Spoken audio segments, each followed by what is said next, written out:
नमस्कार, आप देख रहे हैं हमारा वीकली शो केंद्र बिंदु। मैं हूं स्नेहलता शुक्ला। आज हम बात करने वाले हैं अखिलेश यादव के उस फैसले की जिसने समाजवादी पार्टी की रणनीति को फिर से एक बार सियासत के केंद्र बिंदु में ला दिया है। दरअसल स्वामी प्रसाद मौर्य बीते एक महीने से रामचरितमानस का मुद्दा उठा रहे हैं, लेकिन उनके इस बयान से समाजवादी पार्टी के कई सवर्ण नेताओं में नाराजगी है। बीते कुछ दिनों से हालात ये थे कि रोली तिवारी मिश्रा, ऋचा सिंह ने खुलेआम मोर्चा खोल दिया, लेकिन पार्टी की लाइन से हटकर बोलना उन्हें भारी पड़ा और सपा ने अपनी 2 महिला प्रवक्ताओं को बाहर का रास्ता दिखा दिया। अखिलेश ने साफ संदेश दे दिया है कि अगर कोई पार्टी की लकीर को पार करेगा तो उसे निकालने में देरी नहीं लगाई जाएगी। दरअसल ये फैसला 80 सीटों के लिए उस 85+ वाले प्लान का हिस्सा है जिसके लिए समाजवादी पार्टी ने अपनी साइकिल को शुद्ध स्टैंड में खड़ा कर दिया है।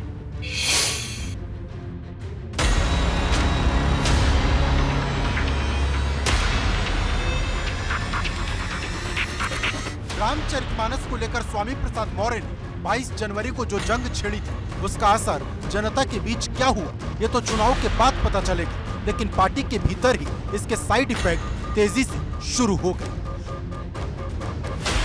स्वामी प्रसाद मौर्य के सवाल भले ही अखिलेश यादव को जायज लगे, लेकिन पार्टी के भीतर कई नेता ऐसे भी हैं जिन्हें पार्टी की ये लाइन पसंद नहीं आई।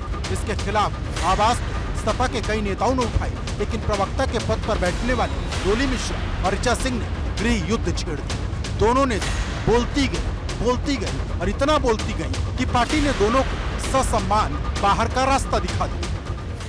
जो भी पार्टी की विचारधारा से असहमत भी होगा तो कोई अपनी बात रखनी होगी जो पार्टी फ्रंट पे रखेगा, पार्टी फोरम पे रखना होगा, लेकिन जो सोशल मीडिया पे अपनी बात रखेगा वो उसको पार्टी के अनुशासन तोड़ने की अनुमति नहीं दी सकती, फिर वो चाहे कोई भी हो। तो पार्टी के पे ऐसी कार्रवाई होती रहनी चाहिए जिससे कि लोगों के अंदर ये बात रहे कि यदि हम किसी मत पर हमारी विभिन्नता भी है तो हम कम से कम अपनी बात को पार्टी के फ्रंट पे रखें, ना कि सार्वजनिक मंचों। पहले ऐसा कहा गया कि इस बयान से समाजवादी पार्टी ने किनारा किया था, लेकिन ऐसे कोई संकेत मिले नहीं थे। शायद यही वो समय था जब ये 2 प्रवक्ताओं ने भी ऐसा सोचा होगा कि वे अपनी राय, जो कि पार्टी के राय से थोड़ी अलग भी थी, उसको सामने रख सकते हैं, क्योंकि पार्टी का रुख उस पर बहुत स्पष्ट नहीं था।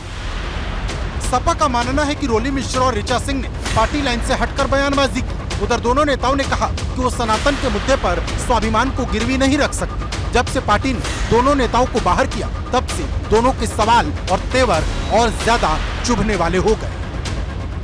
उसका मुझे ये जो निष्कासन मिला है, मुझे एक ही कारण समझ में आता है कि पिछले कई समय से मैं श्री रामचरितमानस, प्रभु श्री राम, सनातन धर्म को लेकर के सम्मान और स्वाभिमान की लड़ाई लड़ रही थी और मैंने घोषणा की थी कि मैं श्री रामचरितमानस सम्मान यात्रा निकालूंगी स्वामी प्रसाद मौर्य जी के विरोध में, जो कि उन्होंने श्री रामचरितमानस को जलाया है। देखिए, अगर आज लोहिया जी होते जो कि उस दौर में रामायण मेले की संकल्पना लिए चलते थे और रामायण मेले का आयोजन किया करते थे, आज अगर लोहिया जी होते तो समाजवादी पार्टी लोहिया जी को भी बाहर कर देती। समाजवादी पार्टी से निकाले जाने के बाद रोली मिश्रा ने अपने ट्विटर अकाउंट पर नाम के आगे पंडित शब्द हटाकर सनातनी लिख दिया है, लेकिन इससे पहले जब रोली मिश्रा समाजवादी पार्टी में थी तब भी लगातार अखिलेश यादव को निशाने पर ले रही थी। जब अखिलेश यादव वाराणसी के संकट मोचन मंदिर गए थे तब भी उन्होंने चुभने वाले शब्दों का इस्तेमाल किया और लिखा था कि श्री रामचरितमानस का अपमान कैसे स्वीकार करेंगे संकट मोचन हनुमान। मानस के खिलाफ उन्हें नहीं किया गया है, उन्हें अनुशासनहीनता के खिलाफ निष्कासित किया गया है। पहले से भी उन्होंने पार्टी में कई तरह की एकाध बातें, अनर्गल बातें की थी। पार्टी की लाइन को समझना चाहिए कि पार्टी लाइन और पार्टी हाईकमान क्या कहता है। पिछड़ा वर्ग उत्तर प्रदेश में एक बहुत बड़ा आधार है। यदि हम देखें भारतीय जनता पार्टी की 2014 के बाद जो लगातार विजय श्रृंखला चली है, उसके पीछे कहीं ना कहीं पिछड़े और नॉन एससी वोट का एकजुट होना रहा है। ये सब गैर भाजपाई दल अच्छी तरह पहचान चुके हैं और उनका मकसद यही है कि किसी भी तरह से इस वोट बैंक को भारतीय जनता पार्टी से छिटकाया जाए। रोली तिवारी और ऋचा सिंह को पार्टी से बाहर निकाले जाने के बाद अखिलेश ने साफ कर दिया है कि अगर कोई भी व्यक्ति पार्टी लाइन से हटकर बोलेगा तो उसके खिलाफ ऐसे ही कार्रवाई होगी। उधर सपा नेताओं ने रोली मिश्रा पर भाजपा से मिलीभगत के आरोप लगाने शुरू कर दिए। सपा नेता आशुतोष वर्मा पटेल ने रोली मिश्रा की एक तस्वीर ट्वीट की, जिसमें वो लखीमपुर से भाजपा सांसद और केंद्रीय मंत्री अजय मिश्र टेनी के साथ नजर आ रही थी। इस ट्वीट को सपा ने ट्विटर पर रीट्वीट भी कर दिया। उन्हीं के कुछ कार्यकर्ताओं के द्वारा जब रामचरितमानस के समर्थन में या जो अपने स्वामी प्रसाद मौर्य उनके खिलाफ टिप्पणी की है तो उनको पार्टी से निकाल दिया गया। ये दोहरा चरित्र या अखिलेश यादव जी का नहीं चलेगा, या तो इधर या उधर। और 15-85% का ये जो फॉर्मूला ये अपना रहे हैं ये बिल्कुल सफल नहीं हो पाएंगे। देखिए, इन दोनों नेताओं के निष्कासन से, महिला नेताओं के निष्कासन से एक चीज़ तो स्पष्ट हो गई है कि समाजवादी पार्टी अब जो सवर्ण की राजनीति है उससे धीरे धीरे किनारा करके वो ओबीसी और एससी राजनीति की तरफ तेजी से मुड़ रही है। यहाँ प्रदेश की कम से कम बल्कि देश की भी राजनीति में जो कमंडल और मंडल का दौर है वो लौट रहा है। रोली मिश्रा और ऋचा सिंह के अलावा कई ऐसे नेता और भी थे जिन्होंने स्वामी का विरोध किया, लेकिन वो विरोध तब तक ही था जब तक अखिलेश यादव चुप थे। और अखिलेश ने जैसे ही स्वामी का प्रमोशन कर उन्हें राष्ट्रीय महासचिव बनाया, रोली और ऋचा को छोड़कर लगभग सभी नेता खामोश हो गए। हमेशा तुष्टीकरण को लेकर के इन लोगों ने राजनीति की है और एक बड़ी होड़ देश में मची है कि हमारे मुस्लिम भाइयों का वोट कौन लेगा, कांग्रेस लेगी या समाजवादी पार्टी लेगी या ओबीसी भी अब कूद पड़े हैं वो लेंगे, और केवल उनको भ्रमित करके और कोई भी उनकी पार्टी में मानस की बात नहीं कर सकता। धर्म की और आस्था पर राजनीति किसी को भी नहीं करनी चाहिए, ये उचित नहीं। जहाँ तक समाजवादी पार्टी ने अपने दो जो युवा महिला नेत्री उनको निकाला, ये उनका आंतरिक मामला है, मैं उस पर कोई टिप्पणी नहीं करना चाहती। पर इतना ज़रूर कहूँगी कि राजनीति को धर्म से अलग रखना चाहिए। रोली और ऋचा को पार्टी से बाहर करने के बाद हालात बदले नजर आ रहे हैं, क्योंकि हाल ही में अखिलेश यादव ने साफ निर्देश दिया है कि धर्म से जुड़े मुद्दे पर कोई भी बयानबाजी ना की जाए। और तभी से स्वामी प्रसाद मौर्य भी खामोश नजर आ रहे हैं। 16 फरवरी के बाद उन्होंने कोई बयान तक नहीं दिया और न ही मानस विवाद पर कोई ट्वीट किया। उधर सपा दफ्तर के बाहर शूद्र वाले जो पोस्टर टंगे नजर आ रहे थे उन्हें भी हटा दिया गया है। कुछ दिन पहले तक जहां समाजवादी पार्टी के कार्यालय के चारों तरफ जाति जनगणना से संबंधित पोस्टर लगे थे, रामचरितमानस की दोहे और चौपाइयों से संबंधित पोस्टर लगे थे, मांग हो रही थी शूद्र कहने और लिखने की, वो सारे पोस्टर आज यहां से हटा दिए गए हैं। आप देखेंगे यहां से लेकर अखिलेश यादव के आवास तक पोस्टरों का एक तरह से प्रदर्शनी लगी होती थी। तमाम समाजवादी पार्टी के नेताओं ने पोस्टर लगा रखे थे, लेकिन अब सारे पोस्टर यहां से हटा दिए गए हैं और सिर्फ कल जो 2 पोस्टर लगे हैं होली की शुभकामनाओं के मुख्य द्वार के दोनों तरफ सिर्फ वही 2 पोस्टर दिख रहे हैं। ऐसे में सवाल है, क्या समाजवादी पार्टी मानस के इस विवाद पर पूर्ण विराम लगाना चाहती है या फिर ये किसी तूफान से पहले की शांति है जो फिर एक बार समाजवादी पार्टी की रणनीति को सियासत के केंद्र बिंदु में ले आएगी। Bureau report, ABP Ganga. Akhilesh Yadav इस मुद्दे पर फूंक फूंक कर कदम रखना चाहते हैं। वो नहीं चाहते हैं कि कोई भी तीसरा या चौथा नेता इस मामले पर बयानबाजी करे। यही वजह है कि उन्होंने धर्म के मुद्दे पर प्रवक्ताओं से बोलने के लिए मना कर दिया है। दरअसल अखिलेश 85 बनाम 15 की उस लड़ाई को आगे ले जाना चाहते हैं जिसकी हुंकार कुछ दिन पहले स्वामी प्रसाद मौर्य ने भरी थी। ये 85% वाला प्लान ऐसा है कि अगर सफल हो गया तो 24 के चुनाव में समाजवादी पार्टी की राह आसान हो सकती है। लेकिन सवाल तो ये है कि अब तक की हर रणनीति में फेल हो चुके अखिलेश क्या इस रणनीति को पास करा पाएंगे?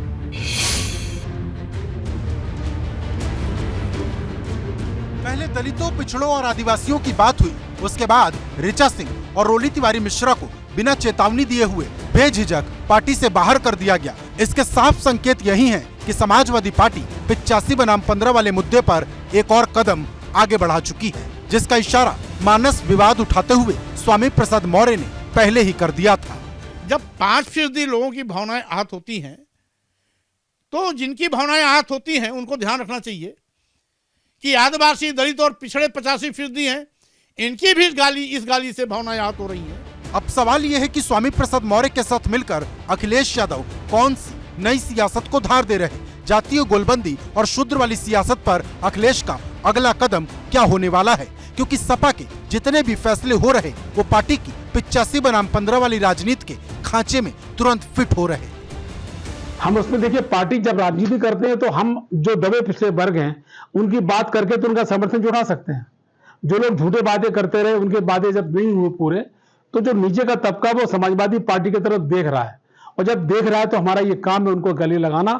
अब इसको चाहे 50 या 15 कह लो, चाहे वक्त की जरूरत, चाहे वक्त की मांग कह लो आप। समाजवादी पार्टी की पहचान रही है वो उनका M5 फैक्टर यानी मुस्लिम और यादव फैक्टर, और उसकी वजह से ही मुलायम सिंह यादव की हैसियत थी और कई बार उन्होंने उत्तर प्रदेश में राज्य किया। लेकिन जब अखिलेश यादव जिस पारी में मुख्यमंत्री बने थे उसमें केवल यादवों के वोट नहीं मिले थे, बल्कि अगड़ों के वोट भी मिले थे, ब्राह्मणों के भी वोट मिले थे, क्षत्रियों के भी वोट मिले थे। दरअसल मानस के विवाद के बाद सपा ने शूद्र वाली नई सियासी लाइन पकड़ ली है। अखिलेश यादव खुद इस अभियान का नेतृत्व कर रहे हैं। माना जा रहा कि ये लड़ाई भाजपा के 80 बनाम 20 वाले बयान के बाद की है। इसे सपा ने 85 बनाम 15 की लड़ाई का नाम दिया है। अब ये लड़ाई कैसी होगी ये खुद अखिलेश ही साफ करेंगे, क्योंकि अखिलेश ने खुद कहा था कि वो सदन में सीएम योगी से शूद्र वाले मुद्दे पर सवाल पूछेंगे। रामचरितमानस पर और खासकर शूद्र पर मैं सीधा मुख्यमंत्री से पूछूंगा कि भाई मुख्यमंत्री जी बताएं हमें सदन में कि शूद्र कौन कौन है। ये सवाल हमारा आपका नहीं है, ये सवाल धार्मिक लोगों का है, कम से कम वो तो बताएं हमें। ध्यान रखना चाहिए कि मतदाता और जनता बेवकूफ़ नहीं है, बेवकूफ़ हम हो सकते हैं, वो वोट के आधार पर बता देती है। अन्यथा 2017 को उठा करके देख लीजिए, 2022 को उठा करके देख लीजिए, इन्होंने समाजवादी पार्टी को भी नकारा है, कांग्रेस को भी नकारा है, और इस तरह के फार्मूले को, क्योंकि आज जनता पढ़ी लिखी है, समझदार है, तो वो इस तरह के फार्मूलों से बहकावे में नहीं आती। आज समाजवादी पार्टी में 17% माइनॉरिटी को माना जाता है कि वो हैं, उसके अलावा उनमें 85 का कौन सा हिस्सा है? खाली यादव वर्ग 85 मानता है अपने को। ऐसे में जब तक भारतीय जनता पार्टी से आशीष पटेल बिरादरी या कुशवाहा बिरादरी, केशव प्रसाद मौर्य, अन्य कुशवाहा, या जो है निषाद पार्टी, आज ओपी राजभर भी भाजपा के साथ में जाने को तैयार हैं, तो ये 85 का यूटोपिया जबरदस्ती बना के रखे हैं। इससे फायदा ना होकर के बल्कि इनका नुकसान होने वाला है। सीधी बात यह है कि अखिलेश ने अपनी लड़ाई को नए मोर्चे पर आगे बढ़ा दिया है। हालांकि सपा इस बात का पूरा ख्याल रख रही कि मानस वाली लड़ाई में कहीं वो हिंदुत्व के मुद्दे पर ना गिर जाए। यही वजह है कि अखिलेश मंदिर जाना नहीं भूलते। कभी अखिलेश लाल चुनरी ओढ़े नजर आते हैं तो कभी उनके माथे पर चंदन लगा दिखाई देता है, लेकिन लक्ष्य सीधा यही है कि दलितों पिछड़ों को अपना मजबूत हथियार बनाया जाए। जो समाज के 85% ऐसे लोग हैं जिनके साथ बहुत सालों से जुल्म, अन्याय, अत्याचार हुआ है, उनके ऊपर जो जुल्म हुआ है उसको रोकने के लिए, उनके हक, अधिकार और सम्मान के लिए संघर्ष करने का काम करती है। ये जो 85 बनाम 15 की बात है, तो इसकी भी बात स्वामी प्रसाद मौर्य ने ही करी थी। समाजवादी पार्टी के नेता जरूर पिछड़ों की बात करते हैं, लेकिन पिछड़ों की बात जब वो करते हैं तो उनके आर्थिक और सामाजिक पिछड़ेपन की बात करते हैं। और पिछड़ों में भी अब कौन लोग ज़्यादा पिछड़े हैं उनकी भी बहस बिटवीन पिछड़ा चल रही है। और जो जातीय संरचना है, छोटा बड़ा मानने की परंपरा पिछड़ों और दलितों में भी है कि उसमें भी परस्पर एक दूसरी जातियों को छोटा या ज़्यादा बड़ा मानने की एक व्यवस्था पहले से बरकरार है। अखिलेश यादव शुद्ध देसी राजनीति कर रहे, जिसे जाति वाली राजनीति का नाम दिया जा सकता है। इससे पहले वो विधानसभा चुनाव में भी समाजवादी और अम्बेडकरवादी को एक करने की कोशिश कर चुके हैं। अब साइकिल का हैंडल भी ठीक है और दोनों पहिए भी ठीक हैं अब, और पैडल चलाने वाले देखो कितने हमारे नौजवान साथी दिखाई दे रहे हैं। अब कोई नहीं रोक सकता रफ्तार को। जब समाजवादी और अम्बेडकरवादी साथ आ गए तो कोई नहीं रोक सकता। समाजवादी पार्टी के साथ जो मेजर एक वोट बैंक होता था, जो पिछली बार माइनॉरिटी ने पूरी तत्परता के साथ उनको वोट किया और सब लोग मान के चल रहे थे कि नहीं हम पूरी तरह से सरकार बना लेंगे। आज सब लोग समझ गए कि अब इससे बेहतर समाजवादी पार्टी का भविष्य कभी नहीं हो सकता है। उसके बाद भी ये सरकार में नहीं आए तो जबकि आगे उनके तमाम जो गठबंधन के लोग थे वो आज अलग हो चुके हैं उनसे। ओम प्रकाश राजभर जी अलग हो चुके हैं। सारे लोग इसीलिए भाग रहे हैं कि अब इनका वो अंतिम चढ़ाव था, उस पर नहीं आ पाए तो अब भविष्य में कभी भी नहीं आ सकते हैं। अखिलेश ने तय कर लिया है कि उनका पूरा फोकस जातीय राजनीति पर रहने वाला है। वो पिछड़ों और अति पिछड़ों के साथ दलितों को ही तवज्जो देंगे। फिर इसके लिए रोली मिश्रा को पार्टी से निकालना पड़े या फिर ऋचा सिंह को। यह उसका प्रयास है, मुझे नहीं लगता कि वो इस एजेंडे पे आ पाई है, क्योंकि भारतीय जनता पार्टी 100% की बात करती है, सबका साथ, सबका विकास और सबका विश्वास की बात करती है। हम बांटने में विश्वास नहीं करते, हम जोड़ने में विश्वास करते हैं। और समाजवादी पार्टी निश्चित रूप से बांटने का विश्वास करती है। देश के अंदर, प्रदेश के अंदर एक जहर घोलने का काम समाजवादी पार्टी का है। क्या समाजवादी पार्टी में जो और ब्राह्मण राजपूत भूमिहार हैं उनको इस बात का ज्ञान नहीं हो रहा है कि हम कहाँ हैं, 85 वाली गोल में है कि 15 वाली गोल में है। समाजवादी पार्टी ने यूपी की सियासत को जातीय खांचे में ढालने की तैयारी तेज कर दी है। इसके लिए जाति जनगणना की मांग को भी पुरजोर तरीके से उठाया जा रहा। कुल मिलाकर कहा जाए तो अखिलेश ने 24 के चुनाव का एजेंडा पूरी तरह से साफ कर दिया है। Bureau report, ABP Ganga. जब से रामचरितमानस का विवाद शुरू हुआ है, तब से ही विरोधी समाजवादी पार्टी को सनातन के मुद्दे पर घेर रहे हैं। रोली मिश्रा ने भी समाजवादी पार्टी पर कई बार हिंदुत्व के मुद्दे को लेकर हमला बोला, लेकिन अखिलेश नहीं चाहते कि शूद्र वाली राजनीति के बीच वो हिंदुत्व के मुद्दे पर अपना हाथ जला लें।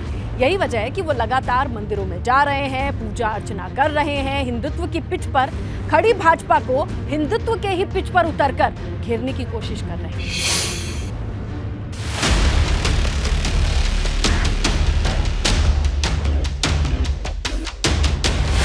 अखिलेश का एक पैर शूद्र वाली सियासी नाव पर है तो दूसरा पैर हिंदुत्व की सियासी पिच पर। अखिलेश बिल्कुल नहीं चाहते कि जिस लड़ाई को वो धार दे रहे हैं उसके बदले उन्हें सनातन विरोधी का ठप्पा झेलना पड़े। यही वजह है कि वो लगातार मंदिर भी जा रहे, पूजा अर्चना की तस्वीरें भी दिखा रहे और ये समझा रहे कि उनका मकसद दलितों पिछड़ों की आवाज उठाना है, न कि हिंदुत्व और सनातन पर कोई चोट पहुंचाना।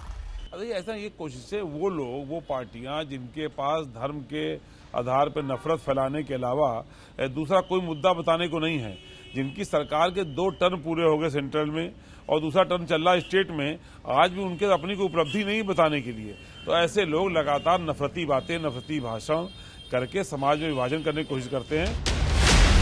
अखिलेश ने यूपी में जो शूद्र वाली सियासत की शुरुआत की, उसका लाभ उन्हें मिलेगा या नहीं ये तो बात की बात है, लेकिन उन्होंने अपने ब्लूप्रिंट को जमीन पर उतारने की रफ्तार बढ़ा दी है।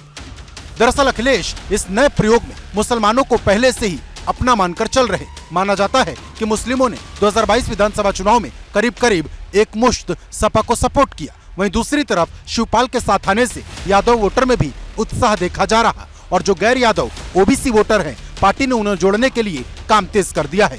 जबकि शूद्र वाली सियासत के बहाने प्रमुख रूप से दलितों को साधने की कोशिश है। इस जाति की सियासत में अखिलेश सॉफ्ट हिंदुत्व की छवि भी खड़ी करने की कोशिश में दिख रहे हैं। इसमें कोई शक नहीं कि ऐसी कोशिश होती रहेंगी और समाजवादी पार्टी को उसका जवाब देने के लिए तैयार रहना होगा, क्योंकि अगर ये रामचरितमानस के कुछ चौपाइयों पर ये विवाद आगे बढ़ता है तो धीरे धीरे करके अन्य धर्मों के बारे में भी ये बात कही जाने लगेगी कि समाजवादी पार्टी को या उनके एक बड़े नेता को सिर्फ एक ही धर्म के ग्रंथ के कुछ शब्दों पर आपत्ति क्यों है, बाकी धर्म के ग्रंथों पर क्यों नहीं। अखिलेश यादव की बात है, जैसे माननीय मुलायम सिंह ने हम सब अखबारों के माध्यम से पढ़ा है, उन्होंने मरणोपरांत जो है कोई भी कर्मकांड करने की मनाही करी, लेकिन एक माननीय मुख्यमंत्री होने के बावजूद भी, पूर्व मुख्यमंत्री होने के बावजूद भी अखिलेश जी ने पूरा कर्मकांड उसको जो है उनके कार्यकर्ताओं जो है करते नजर आए। कैसे कहा जाए को सनातन विरोधी है, कुछ न कुछ सनातन विरोधी ना होकर के वो सनातन धर्म के पोषक ही हैं। वो जो है माना गया है कि हिंदुत्व के मुद्दे पर भाजपा इस समय सबसे ज्यादा मजबूत है, लिहाजा अखिलेश इस रास्ते विरोधियों को कोई मौका नहीं देना चाहते। और जब से शूद्र वाली सियासत शुरू हुई, अखिलेश ने वक्त वक्त पर मंदिर पहुंचकर हिंदुत्व वाला संदेश भी दिया। यानी अखिलेश जाति की राजनीति तो करना चाहते हैं, लेकिन साथ साथ सनातन के मुद्दे पर अपने हाथ बिल्कुल नहीं जलाना चाहते। जो दलित और पिछड़े हैं उनमें कुछ ऐसी पंक्तियां हैं रामचरितमानस में, या कुछ ऐसी सोच है जो दलितों की पिछड़ों की विरोधी है, और उसी तरफ से वो खेलने की कोशिश करें तो जाहिर सी बात है उसका रिस्पांस दूसरे दलों, खासतौर से बीजेपी की तरफ से हो रहा है कि जो समाजवादी पार्टी है वो इस तरह की कोशिश कर रही है। आज रामचरितमानस को लेके समाजवादी पार्टी राजनीति कर रही है। बीजेपी और समाजवादी पार्टी में कोई अंतर नहीं है, दोनों ही धर्मों को लेकर राजनीति करना चाहते हैं और अपनी रोटी सेकना चाहते हैं। दरअसल अखिलेश खुद को आस्थावान दिखाकर भाजपा की हिंदुत्व वाली पिच के बगल में खड़े होकर सॉफ्ट पिच पर खेल सजाना चाहते हैं। आंकड़े भी बताते हैं कि यूपी में ओबीसी वोट के साथ दलितों मुस्लिमों को जोड़ दिया जाए तो सीधे सीधे आंकड़ा 85% तक पहुंच जाता है। जाहिर है यही वजह रही कि समाजवादी पार्टी को अपनी अपर कास्ट महिला नेताओं रोली तिवारी मिश्रा और ऋचा सिंह को बाहर का रास्ता दिखाने में कोई झिझक नहीं हुई। Bureau report, ABP Ganga. Samajwadi party Ramcharitmanas के मुद्दे को सामाजिक धार देने में जुटी हुई है। ये बात अलग है कि पर्दे के पीछे इसका लक्ष्य शुद्ध रूप से राजनीतिक है और यही वजह है कि स्वामी प्रसाद मौर्य हर उस व्यक्ति से टकरा जा रहे हैं जो उनके रास्ते में खड़ा हो रहा है। बीते कुछ दिनों से स्वामी प्रसाद मौर्य और हनुमानगढ़ी के महंत राजू दास के बीच भी जबरदस्त जंग छिड़ी हुई है। कोई किसी का सिर काटने पर इनाम घोषित कर दे रहा है तो कोई किसी को आतंकी बता रहा है।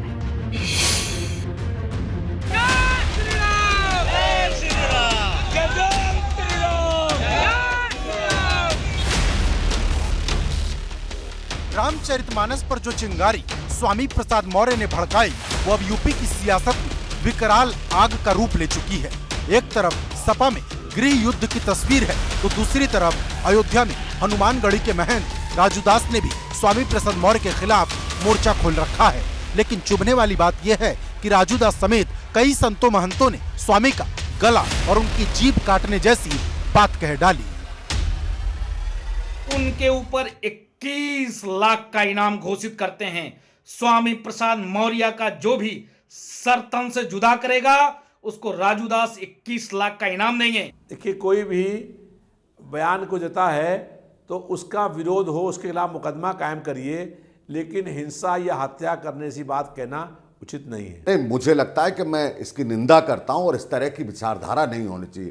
कोई भी समाज का संत इस तरह की विचारधारा नहीं रखता है। अगर है तो सरकार को स्वतः संज्ञान में लेकर इस पर कार्रवाई। जुबानी तलवार दोनों तरफ से खींची है। राजू दास ने स्वामी का सिर तन से जुदा करने पर इनाम की घोषणा की तो स्वामी ने राजू दास की तुलना आतंकी तक से कर दी। हम सभी धर्मों में आस्था रखते हैं, सभी संतों धर्म गुरुओं का मैं सम्मान करता हूं, लेकिन आतंकवादी भाषा बोलने वाले साधु वेश में जो छिपे हुए खूनी भेड़िए हैं उनको मैं साधु संघ की कतार में नहीं मानता। कानून अपना जो काम करेगा जा और कानून के जो भी कार्रवाई हो कानून के तहत यह होनी चाहिए। और इस तरह के बयान पर जो उन्होंने जो दिया है उन पर वो अपने विचार पर पुनर्विचार करें, क्योंकि उन्होंने एक धार्मिक ग्रंथ की मतलब जो निंदा की है उससे लोगों की भावनाओं को, धार्मिक भावनाओं को ठेस पहुंची है। इस वजह से कानूनन जो मुकदमा उनके खिलाफ बनता है FIR भी दर्ज हुई है, वो कानून अपना काम करेगा।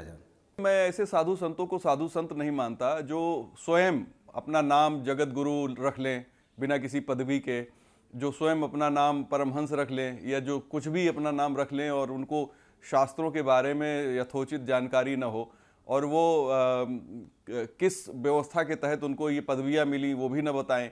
वाद विवाद की परंपरा हजारों साल पुरानी सनातन धर्म की शक्ति है वाद शास्त्रार्थ, और अगर शास्त्रार्थ के खिलाफ वो खड़े होकर गला काटने की बात करते हैं तो जाहिर है वो अज्ञानी है पूरे तरीके। मानस की चौपाइयों पर सवाल उठाने वाले स्वामी प्रसाद मौर्य और हनुमानगढ़ी के महंत राजू दास के बीच जुबानी जंग यूं तो बहुत पहले से जारी है, लेकिन बीते बुधवार को जब लखनऊ के कार्यक्रम में दोनों की आमने सामने की मुलाकात हुई तो हालात और ज्यादा पेचीदा हो गए। दोनों ने एक दूसरे से जान का खतरा बताया है और सियासत फिर से शर्मिंदा हो गई। यही धीरे धीरे अभी आप देख लीजिए, डिबेट कराया जा रहा है साधु को से और इनसे मौर्य जी से, और केवल धीरे धीरे करते करते साधु सनातनी करते करते इसको लेके आना है इनको हिंदू मुस्लिम पे। इनका अंतिम पड़ाव वही है, हिंदू मुस्लिम पे लाना। और इस बात को पूरी जनता समझ रही है कि इन लोगों के पास जेन्युइन मुद्दे न होकर के इसको अंतिम समय ले आ करके अब हिंदू मुस्लिम पे ले आके खड़ा कर देना है। अलग अलग विचार के लोग हैं धरती पर, अब सब लोग स्वतंत्र हैं। संविधान इसी बात की इजाजत दे रहा है कि सब लोग स्वतंत्र हो। जनवरी के महीने में स्वामी ने मानस की चौपाइयों पर सवाल उठाए और तब से ही हर रोज विवाद बढ़ता जा रहा। कभी सपा से तो कभी विरोधी के खेमे से मानस का मुद्दा सियासत का केंद्र बिंदु बन रहा और संकेत ये भी है कि 24 के चुनाव से पहले इस पर पूर्ण विराम लगना मुश्किल है। Bureau report, ABP Ganga. अभी फिलहाल अखिलेश यादव ने शूद्र वाले मुद्दे पर चुप्पी साध रखी है, लेकिन जब वो बजट सत्र की कार्यवाही के दौरान सदन में पहुंचेंगे तो इसके आगे का एपिसोड सामने आने की उम्मीद है, क्योंकि अखिलेश लगातार ये कहते आए हैं कि इस विवाद को वो सदन में सीएम के सामने रखेंगे और जिस दिन ऐसा हुआ उस दिन ये विवाद फिर से केंद्र बिंदु में आ जाएगा। केंद्र बिंदु में फिलहाल